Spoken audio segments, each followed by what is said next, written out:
আসসালামু আলাইকুম। হিন্দু ভাইদের জন্য নমস্কার। আজকে আমি একটা বিদ্যা দেবো। বিদ্যাটা হচ্ছে এক রাতে কালি চালান করে মেয়েকে বাইর করে নিয়ে আসা। এটা কালি চালান বলা যায়, ভূত চালানও বলা যায়। মানে এটা যদি আপনি এক রাতে করেন, আপনার স্ত্রী যেখানেই চলে যাক, অনেকের স্ত্রী আছে না, বাপের বাড়ি চলে যায়, আসতে চায় না, চলে গেছে তো গেছে, স্বামীর সাথে কোনো যোগাযোগ নাই, বাচ্চা কাচ্চা আছে তাদের সাথে কোনো যোগাযোগ নাই। এমন স্ত্রীকে যদি আপনারা আনতে চান, আপনি ঘরের মধ্যে বসে থেকে এই কাজটা করেন। আপনার স্ত্রী যেখানেই থাকুক আর যে অবস্থাতেই থাকুক, আজকে রাতে কাজ করবেন, সকালে আয়সা হাজির হয়ে যাবে। কিন্তু কাজটা সারা রাতই করতে হয়। সারা রাত যদি আপনি করতে পারেন, সকালে আয়সা হাজির হয়ে যাবে। এটা হচ্ছে ডাইরেক্ট চালান। পূর্ণাঙ্গ মন্ত্রগুলো আমি বলে দিতেছি, নিয়ম কারণটা বলে দিতেছি। যে স্বামী বা যে করবে, অথবা যদি কোনো কবিরাজ ভাই যদি করেন, তাহলে ছেলের বাড়িতে যা করতে হবে। আর ছেলের বাড়ির যদি যা করতে না পারেন, ছেলের বাড়িতে করলে সব থেকে ভালো। আর ছেলের বাড়ি যদি না করতে পারেন, তাহলে শ্মশানে যায় কাজ করবেন। শ্মশানের ভিতরে 18 প্রকারের খড়ি জোগাড় করবেন। 18 প্রকারের খড়ি শ্মশানে দেখবেন যে একটা পাতিল পরে থাকে, সেই পাতিলটা জোগাড় করে নিয়ে আসবেন। নিয়ে এসে এই দুইটা একত্রিত করিয়া আর কিছু 200 টাক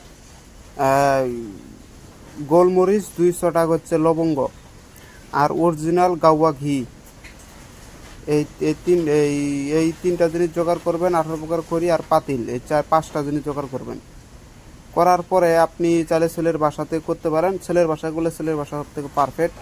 আর ছেলের বাসায় যদি না করেন, তাহলে শ্মশানে করবেন।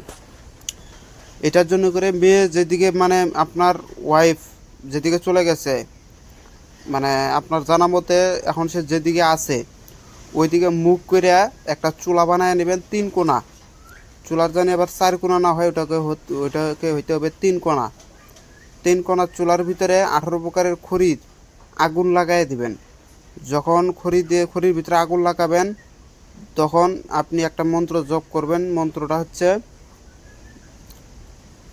ব্রহ্মা জ্বালায় অগ্নি, বিষ্ণুয়ে জগায় খড়ি, আইসো ফলানি তাড়াতাড়ি, জ্বালাইলাম ভূতকালি, আইসো ফলানি তাড়াতাড়ি। এই ফলানির জায়গায় আপনার স্ত্রীর নাম দিবেন। দেওয়ার পরে আপনি ওই আগুন লাগাই দিবেন। দেওয়ার পরে আগুনটা চুলার ভিতরে দিবেন। উপরে হচ্ছে সেই পাতিল থাকবে, পাতিলের উপরে সরি এখানে ভুল হয়ে গেছে, এটা পাতিলের না, এটা পাতিল হবে না। পাতিল ছাড়া শুধুমাত্র 18 প্রকারের খড়ি জোগাড় করবেন, আর একটা চুলা, আর গাওয়া ঘি, লবঙ্গ, আর হচ্ছে গোলমরিচ 200 টাকা করে। আর যে পাতিলের কথা বললাম, এটা হচ্ছে আর একটা চালানের পাতিলের কথা, আমার খেয়াল নাই। তো যাই হোক, এটা এই কয়েকটা জোগাড় করবেন। জোগাড় করার পর খড়ির ভিতরে যখন আগুন লাগাই দেবেন, মন্ত্রটা 3 দফা পাঠ করে নেবেন। নেওয়ার পরে ফুক মেরে দিবেন। ফুক মেরে দেওয়ার পরে আগুনটা লাগাই দিবেন। দেওয়ার পরে ওই লবঙ্গ আর গোলমরিচ এগুলাকে 200 করে নিয়ে এগুলাকে গাওয়া ঘিয়ের সাথে মাখায় নেবেন। মাখায় নিয়ে 2টা করে উঠাবেন। একটা হচ্ছে লবঙ্গ, একটা হচ্ছে গোলমরিচ, 2টা করে উঠাবেন। উঠানোর পরে একটা মন্ত্র আছে, ওইটা পুরো একটা মন্ত্রটা আমি বলতেছি, ওইটা পুরো ওখানে একটা দম করবেন। মন্ত্রটা হচ্ছে, লন শন বন ফলনার লন শন বন ফালানির জন্য, ফলনার জ্বলে উঠে মন, ফলনার হাত জ্বলে পাও জ্বলে, জলে শীতল পাটি, বিছানার তলে জ্বলে আউর গোপীর মাটি। পবন রামে চালায় মন্ত্র, পবনে চালায় রথ, রথে চড়ে আইল দেবী কৈলাস শিখর, হা হা ধাঁধা করিয়া।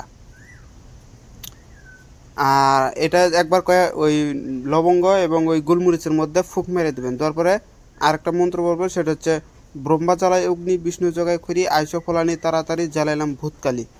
এটা কয়ে আরেকটা ফুক মেরে দেবেন, দিয়া ওইটাকে আগুনের মধ্যে ফেলাই দেবেন। এভাবে লাগাতার সারা রাত করবেন, সকাল পর্যন্ত সারা রাত করবেন। দেখবেন যে যদি কাছে হয়, ওই রাতের ভিতরে এসে হাজির হয়ে যাবে।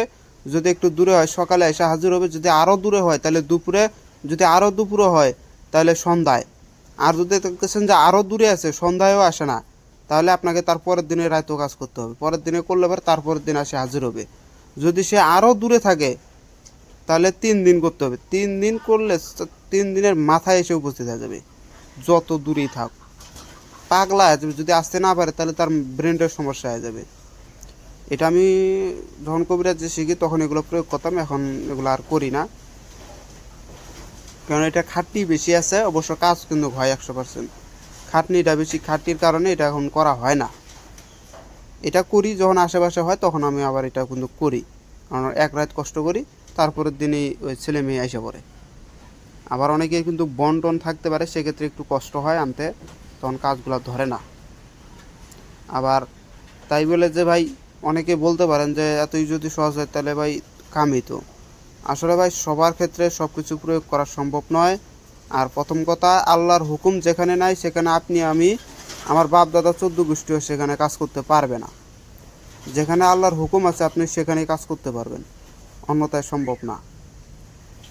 কেননা আমি নিজেই পরীক্ষা করে দেখছি, একজনের উপরে আমি 4-5টা প্রয়োগ করছি, তারপরেও কাজ হয় না। বন দশা রাশি সবই কাটছি, তাও কাজ হয় না।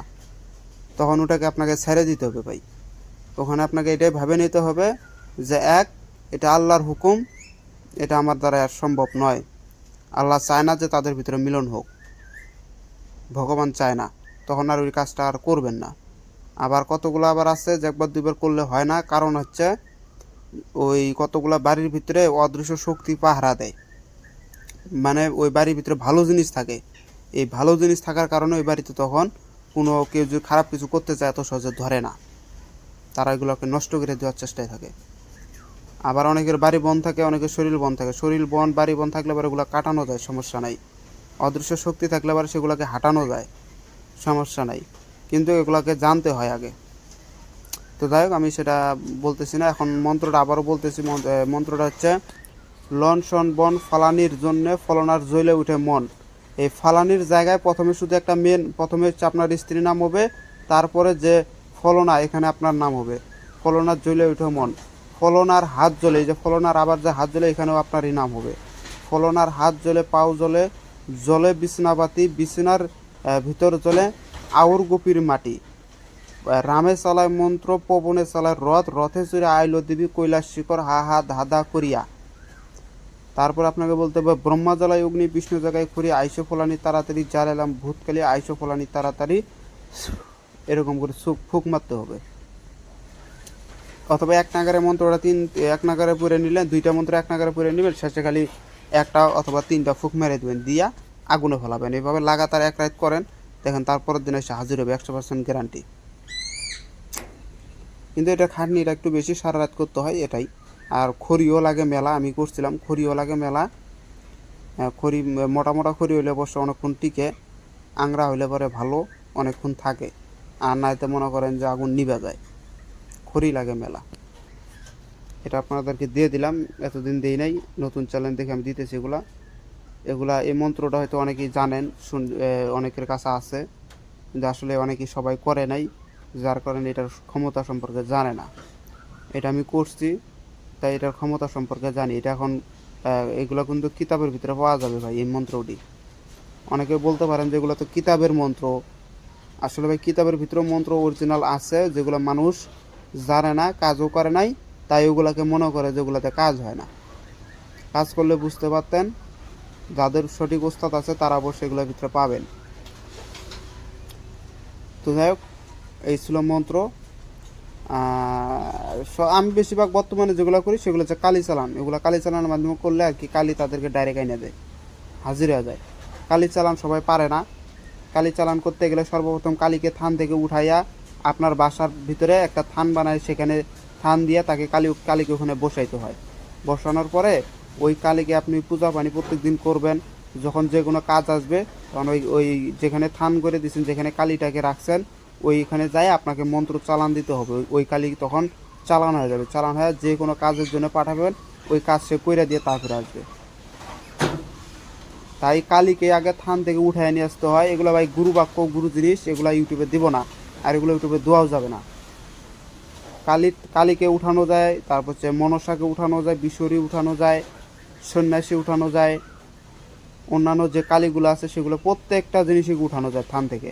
হিন্দুরা দেখবেন যে সর্বপ্রথম ওই থান মন্দির বানায়, ওখানে একটা কালীকে এনে থান দেয়, ওখানে হিন্দুরা পূজা বানি করে। ওই থান থেকে ওই কালীকে আপনি উঠায় নিয়ে আসতে পারবেন। এগুলো সব মাহানের কাজ ভাই, কবিরাজি মাহান। মুসলমানের যারা আছেন তারা তো বলে কবিরাজি, হিন্দু মোতাবেক ওদেরকে বলা হয় মাহান।